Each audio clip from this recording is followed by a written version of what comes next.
Well, hello again and welcome to the VK6CS Fun with Amateur Radio channel. Made a couple of changes, as you can see. Those of you with good memories will think, good heavens, I don't recall that that resistor arrangement on those capacitors looking like that. And you'd be spot on, because I've done what I said I was going to do, and that is I've taken the 47k resistors, the 10 watt 47k's off, and I've put the 14 watt 100k's on. Now it doesn't look as aesthetically pleasing.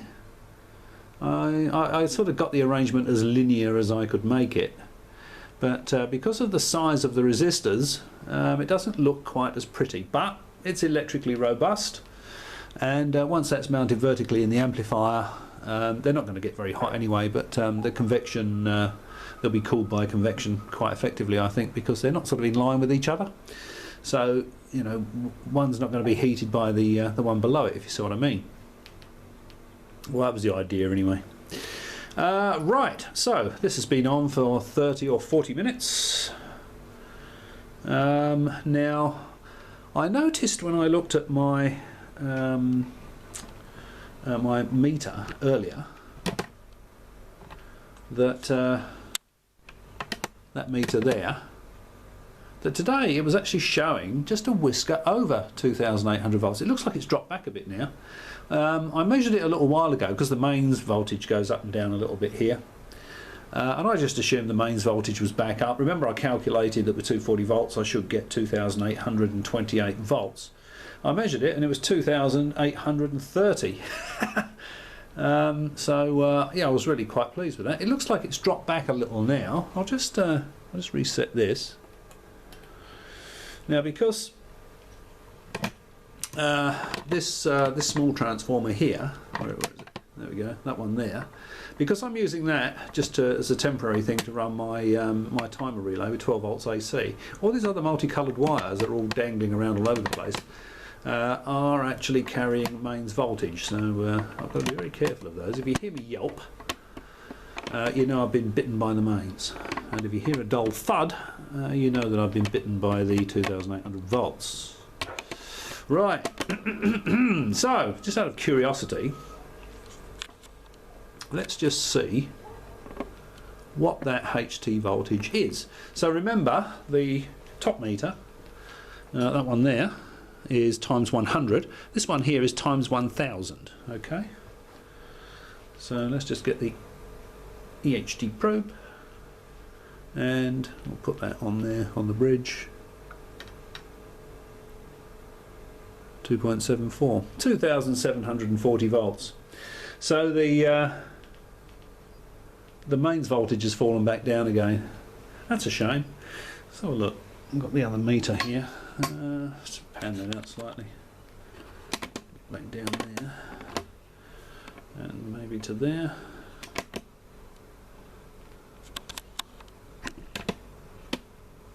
Now, let's see what the mains voltage is. But it was definitely 2000. Yeah, I can see just by looking at it from here, the needle is on the left hand side of that 2800 volt marker,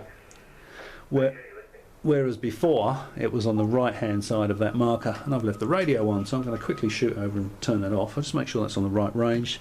250 volt AC, and just make sure this isn't going to drape across anything that's going to get me killed. That's alright.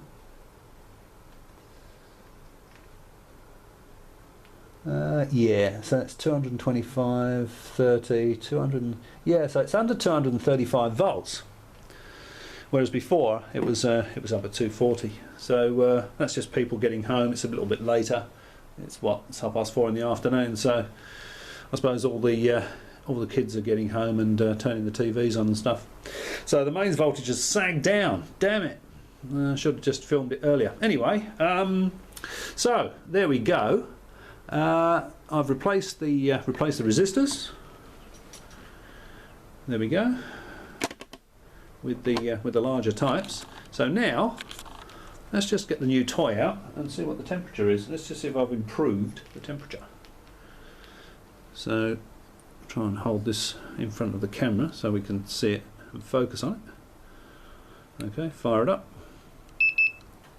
and let's just point it there. 53. That's about 52 there. So the temperatures are generally lower. I was getting some fairly, I'm only getting the hang of this thing about now, because I was sort of playing around with it earlier and I thought maybe I'm getting, you've got a couple of resistors fairly close to each other and this, that and the other, so that may account for the slightly different readings I was getting earlier.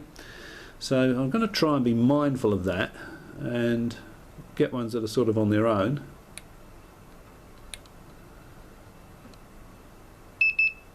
That's 50. Oh, 41. That's got the table behind it. Oh, that's probably the difference. That one there that I'm looking at there is this this top right hand one here, and that's got the tablecloth behind it, whereas the others have got the capacitors. So it could be the capacitors are a little bit warmer as well.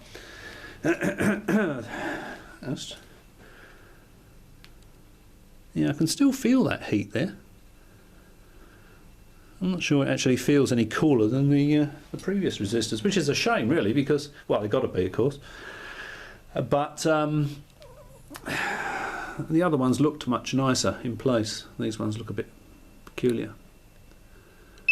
But never mind. There we go. So that's the spare. Trying to hold that. Trying to hold this round the blooming camera. Okay, that's 28 degrees. That's the one that's not in use. That's this one here, right at the top there. As you can see, that's just tacked across that spare capacitor. It's not in circuit. Excuse me. Right. So, and that capacitor, that's saying 37 degrees, but I suspect it's seeing a little bit of heat coming off the resistor that's in front of it because of the angle that I'm having to hold this. Just out of curiosity, I do have another refreshing cup of Dilmah. Dilmah is the tea, by the way. Let's just see what it says my Dilmah is. 57 degrees. That's what it said last time, wasn't it? Maybe I always sort of make a cup of tea and then start the video, and of course the tea will cool down at the same rate, and I end up testing it about the same time. But anyway, it's good tea, that Dilmah. If you live in Australia. Well, actually, I can't remember. Maybe the ad got further around the world. Where the guy says, "Please try my Dilmah," or "This is my Dilmah. Please try it." And everyone thought that it was a famous singer in Australia called Kamal, who sounds very much, it's please, and a sort of very deep voice. And apparently he's very good. It's not my cup of tea really, but well, obviously the Dilmah is, but Kamal isn't, if you see what I mean. Okay, where was I? Back to the fun radio stuff. Okay, let's forget the Dilmah, but it's good tea. So. Not that I'm getting paid for endorsing Dilmah, of course. Right. So let's have a look. 50 degrees. 51 degrees, 36 degrees. Oops, got the thing out of bloody camera shot now.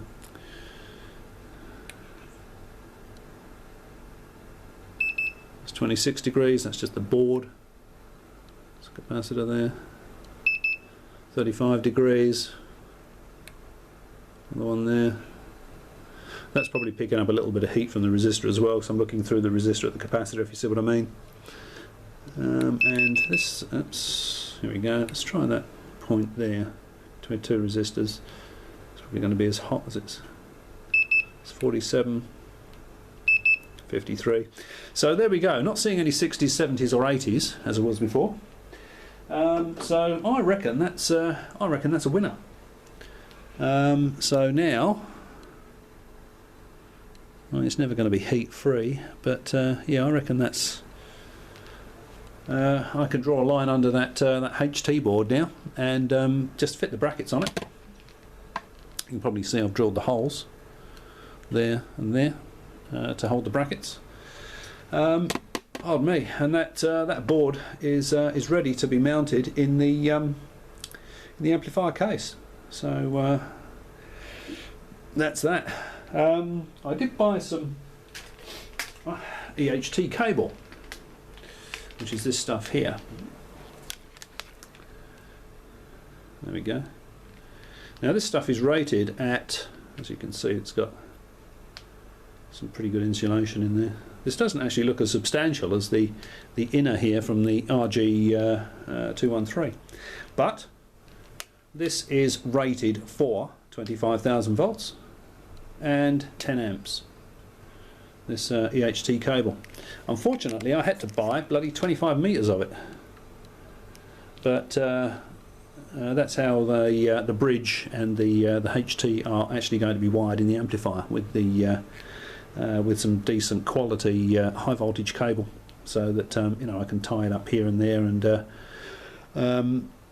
not have to worry too much about it being too close to bits of metal and what have you, and to actually run it through the screen between the power supply and the amplifier sections of the case. I can just run that through a small gland. You know, I'll get a gland that's just a little larger, just a little, well, it's about that sort of diameter, you know, and I'll just run it through a nylon gland, because, you know, if that's rated at 25,000 volts, as long as the RF is adequately decoupled,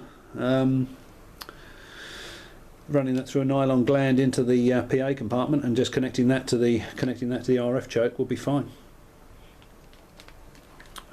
Right, well, I think that's about it. I don't think there was anything else I was going to do with that temperature probe. And I didn't run over and turn the radio off, did I? But anyway, there we go. So that's having another look at my HT board with the contact-free thermometer, and with the higher value resistors fitted. So the only other thing now is I'll just turn that off, and we should see that, as I said, it will take a lot longer to get to 0 volts. Now you can see quite clearly there that that needle is just to the left of the 800 volt marker, 2800 volt marker, whereas earlier it was just to the right of it. I suppose the moral of the story is, if I'm going to do any HT measurements, I'll do it during the afternoon when everyone's out at work and the kids are all at school, because then I can get another 30 volts. Alright, well, as always, thanks for watching. Hope you found that interesting, and I'll catch you next time.